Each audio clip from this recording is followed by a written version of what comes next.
going over Doctor-Patient Relationships by Faith Calloway. Woo! Okay, now moving on. Let's start. What do we know about doctor-patient relationships? Okay, let's have mercy. Okay, so some quick details that I feel like we all know or that I know is when someone is sick, they need a doctor, right? The relationship is expected to be good. What I mean by this is when you have a doctor, you expect them to treat you nicely, treat you well, and give you mutual respect on both sides. A doctor can either mistreat you or treat you properly. What I mean by this, which we're going to go more into detail, is some doctors mistreat patients based off of many factors or just how they feel, or some doctors, they treat you how you're supposed to be treated, with care, kindness, and how you would want your doctor to treat you. And then last, the doctor-patient relationship has been ongoing for a long time, even before it was called that. Okay, now moving on. More details. So, what are some of these factors that I was talking about? Okay, so elderly is a factor. I say this because off of knowing somebody who's elderly, he's in and out of the hospital, and let's just say he's a real pain to the actual hospital people because he doesn't want to go there, so he's always acting rude to the doctors, not being nice, being a pain, saying mean things. Actually, one of the doctors actually said that he didn't want to be his doctor no more. He had to find a new doctor, which is a lot. And then some patients are mean, just like how I described, because if someone's being mean to you, you don't really want to help that person. There's nice people, which could be a really good factor, which makes you want to help them even more and try to figure out what's wrong. Rich people. This is a very important one because we go into a little more details, but if you're rich, you can afford better doctors, better care, and if you're rich, the doctor that's helping you is going to think, oh my God, they're really important. Let me help them out because this could probably help me out in the long run. And then going on to poor. Many poor people don't get good care, and it's just because they probably can't afford it, or they don't have insurance, so they're just treated like less, and they end up back and forth in the hospitals anyways. And then race has always been a big factor too, because there is still racism, and some doctors, they could purely not like you off of your race and just not want to help you. And religion has always been a big factor too, because some people think that religion might be stronger than doctors, and they find the doctors, let's say, ignorant and don't actually want to listen to them. Okay, what are the impacts on patients and doctors? Okay, so what are the impacts on patients and doctors? Sorry. The impact on patients is that if they don't get good care, they end up sick, and nobody wants to be sick because it's a very painful thing, or they can end up hurt. And the impact on doctors is, as I said, nobody wants to help no one who's not trying to help themselves or be nice to them. So it could be a big impact on both sides, because that's the doctor's job and that's the patient's right to get good care.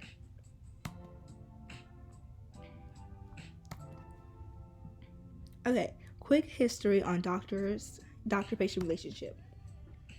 Okay, so in ancient Athens, the wealthy patients were given time and attention, but not always given the truth, because the doctors were instructed to promise a cure.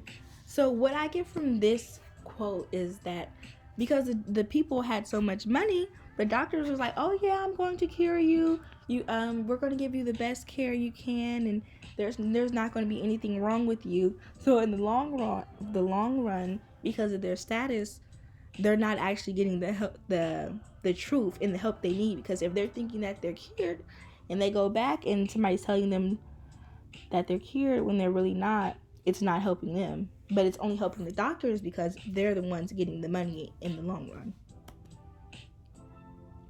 Middle Ages. Medicine was heavily influenced by religion and clergy. Okay, so what I think of this is going back to maybe a TV show that I've seen. There was somebody who's like, yeah, I don't need help from the doctor. As long as I pray, I'll be healed. And I don't need help.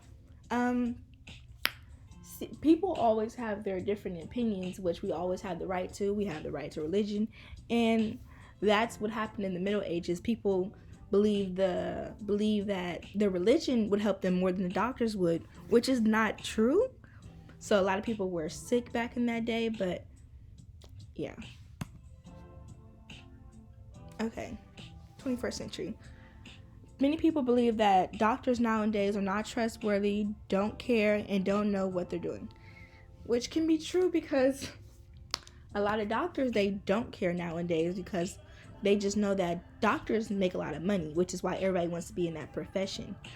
And not knowing what you're doing, there is a lot of cheating going on and stuff now. And if you don't really care about your patients, you don't care about what happens to them after you see them, right?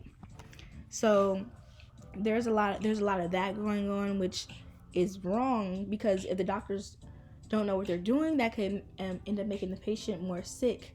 And if they don't care, somebody could end up dead or seriously more sick than they were before they got to the actual doctor. Okay, let's do an interview with me. Okay, hello me. Hello. Okay, so how was your healthcare experience? So since I was 10 years old, I've been in and out of the hospitals. My longest visit has probably been maybe a week or two, because I was being diagnosed with diabetes at the time. And at that time, I was a kid. I was 10 years old. They had to be nice to me and stuff. So the whole week and a half and stuff, they were all sweet, all caring, all nice. They were trying to make sure I was happy the whole time, and which was really good, which was really sweet. And then I go to the doctor every 3 months for a checkup visit, right? And I still receive the same care. And they were still sweet, they were still nice. But after those 3 months started building up, the older and older I got, the worse it got for me. So this is why I would say my experience was a 50-50, because in the beginning it was good, but now it's really bad because the doctors made me feel like I was doing something wrong and made me not want to go back and forth to the hospital and not want to get checkups and stuff, which is bad for me because I should be going every 3 months, but I don't want to be told that I'm not doing something right or feel incompetent because someone's being mean to me. So I feel like my experience was a 50-50, but it's also on the other good part of the 50. It's also good because I've had emergency visit trips where other doctors are actually really sweet. They're like, what's wrong? What's your symptoms? How may I help you? So I really say it's like a 50-50 for my healthcare experience. What could make it better? See, honestly, I feel like my experience is really good when there's like visits not with my regular doctor, but what I would say what would make it better with my doctor in my experience is just for her to be like, nice, to be like, how are you doing? How's your day? Just be sweeter, not keep telling me what I'm doing wrong, ask me how my life's going, or ask me, do I need more help with this, or just tell me something that I am doing good, is how I feel. I feel like that would make it a lot better, in my opinion. This is an unusual case. Okay, so in the end, I feel like improving the doctor-patient relationships, these are some things that could probably help. So active listening. This is very, very important, because if you have a doctor who is listening to you and trying to hear what's going wrong with you, and you're hearing them trying to give you advice, you guys are both mutually listening to each other and being respectful, I think this is a very big one. So I feel like this is big on both parts. So active listening is very big to improve doctor-patient relationship. And then emotional support. Mental health is a very big thing. It can cause physical pain and mental pain at the same time. So I feel like if you have the emotional support from your doctor to just be there, be nice for you, then I think things would go better. This is how I feel for my actual experience too. If the doctor was nice to me, I would have more emotional support and want to come more. Personalized care approaches. What I say by this is not everyone is the same. Not all the tricks work on the same people. So maybe like get to know your patient, get to know what they like, and just know how to talk to that person. And awareness. I say this one's really big too because you never know what's going on in someone's life and what they're doing. And I feel like a doctor should be there and be nice for both sides because you never know what's going wrong with the actual doctor either. So yeah, I say awareness is really big too. And these might not solve them, but I think these would improve them a lot. The end. Thank you so much.